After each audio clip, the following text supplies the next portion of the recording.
The performance scene in the month of May is especially vibrant this year, with a wave of original Korean musicals bringing traditional Korean culture and sentiment to the audience. From Taekwondo and traditional folklore to Pansori, these productions are creatively reinterpreting uniquely Korean heritage through contemporary musical theater. For a closer look, we are joined by culture critic Professor Chie Hye-won from Kyung Hee University. Welcome back, Professor Chie. Hello, Professor. Hello, good afternoon. Good afternoon. Now, Professor Chie, let's begin with the musical Fly High Taekwon. From the title alone, it clearly stands out as a production that is combining the martial arts Taekwondo with musical theater. So tell us more about it. Right. The musical Fly High Taekwon, Taekwon 날아올라, is a family-friendly musical based on Taekwondo, as you just mentioned, a work that expands the traditional Korean martial arts into the performing arts content. In particular, it is characterized as a performance-oriented production that combines Taekwondo demonstrations with the musical narratives.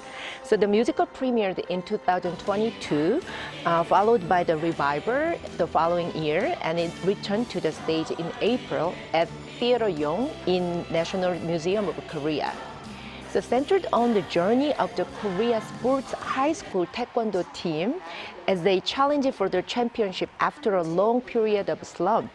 It explores the friendship and the competition and the growth of the young people.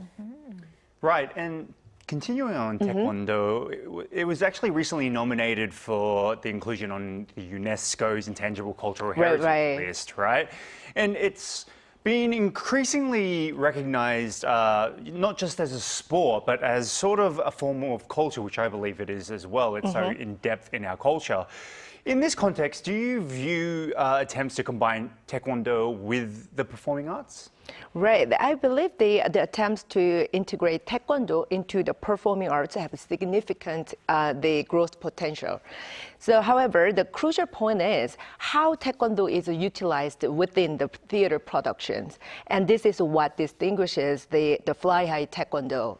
So it is not merely a musical using Taekwondo as its subject matter, but rather the attempt to use Taekwondo as the physical language of the performance itself. So in this performance, in this musical, Taekwondo functions not merely as a sporting technique, but as a representation of the Korean value and the choreography within the musical. So furthermore, I believe that integrating Taekwondo into the performing arts allows us to promote it more widely to the global market as a national brand. I think it is a wonderful blend. But Professor Chie, let's move on to 몽유도원. Earlier, Walter did mention that it's actually nominated at the Baeksang Arts Awards. For tonight? Yes, and you earlier mentioned there is probably a high chance that 몽유도원 will receive... I think so, yeah. An award? Okay, let's look forward to that. But please explain to our foreign viewers what 몽유도원 is about, the story, and what does it actually mean? The musical 몽유도원, Dream Journey to the Peach Blossom Land, is as a Korean original musical that premiered in 2002 under the title 몽유도원도, and the title has been changed to 몽유도원 upon its revival in 2026. So interpreted from the Chinese letter 몽유도원, the title means to float in the ideal land within a dream or a utopian paradise unfolding like a dream. The title is taken from the early Joseon Dynasty painting of the same name, 몽유도원도, a work based on the story of a Grand Prince Anpyeong-daegun wandered through an ideal paradise in his dreams. Therefore, the painting embodies the value such as reality and dreams, desire and utopia, and the unreachable world. So, and these concepts are also reflected in the musical 몽유도원 as well. However, this musical is not based on the painting, but on the novel of the same name by Choi In-ho, which was inspired by the tale of Domi in Samguk Sagi, depicting the desire of the powerful king and the unbreakable love of the ordinary couples. So therefore, the title implies the act of walking through a dream toward an idea, so signifying an unattainable desire, fantasies and the unstable psychological state of the human beings, the characters. Right, Professor, recently there seems to be this growing trend of original productions based on Korean folklore or folk tales and traditional narratives. Now, why do you think this trend is sort of emerging? And among them, what makes, as we were just talking about before, 몽유도원 particularly distinctive? Right. I believe that the recent increases the Korean performing arts scene using folk tales, myth, and the traditional sentiment as a motif is a very natural phenomenon. At the same time, I consider it a progress in which the Korean performing arts industry is seeking our own unique stories and our stage languages as well. So from the perspective, 몽유도원, Dream Journey to the Peach Blossom Land, is a unique symbolic work. So this is because the piece is not merely a stage adaptation of a Korean folktale, but attempt to translate Korean aesthetics and the Eastern fantasy into the language of a musical theater.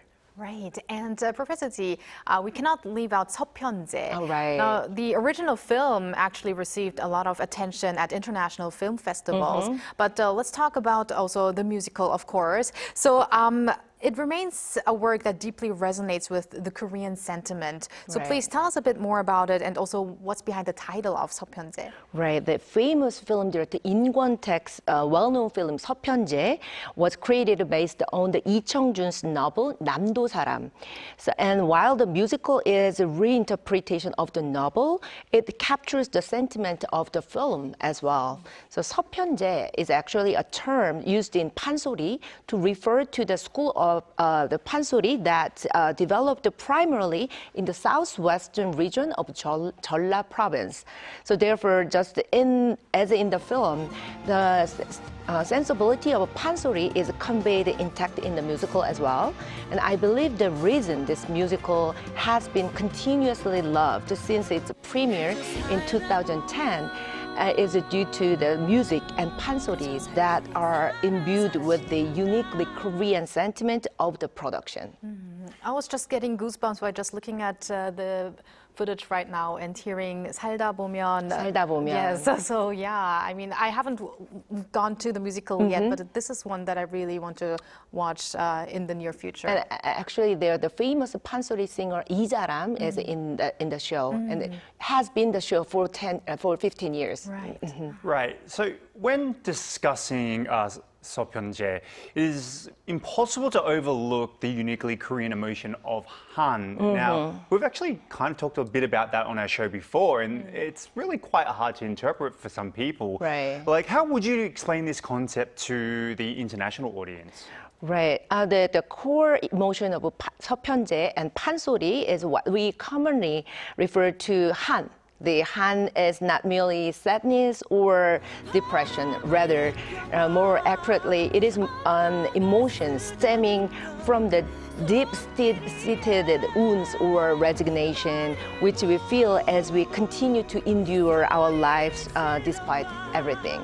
So therefore, the Han in 서편제's Pansori is complex emotion stemming from the sense of loss, disappearing traditions, or poverty, or the broken relationship with the family, rather than just a personal feeling. I hope with that explanation, and then after maybe watching 서편제, even foreigners can get the feel of what Han really means. Right. But speaking of foreign audiences, Professor Ji, is there any way that foreign audiences can approach these very Korean traditional musicals in a maybe easier way? I don't believe it is easy for the foreign audiences to fully understand the Korean historical or social or emotional context while appreciating this work. However, these pieces clearly contain universal values and emotions. So therefore, I recommend focusing on the overall meaning of the work rather than the minor context of the production. So, and experiencing the diversity and the discovery the diversity of the Korean, the cultural characteristics and a unique way of it. And in addition, for the case of the shows, something based on the original work like 서편제 or 몽유도원, I think it is a good idea to read the novel or watch the movie first before seeing the performance. Right, those are some great tips, and thank you as always for your insights. And I also feel because today is Parents' Day, and also we have the month of May is actually referred to as the family month in Korea. Right. So I think it's perfect to go and watch these performances with your families as well. Indeed. I think so. And thank you very much, Professor Z. We're going to see you back next time. Thank you, Professor. Thank you very much. And thank you, Walter, as always. We're going to have you back here soon. See you very soon.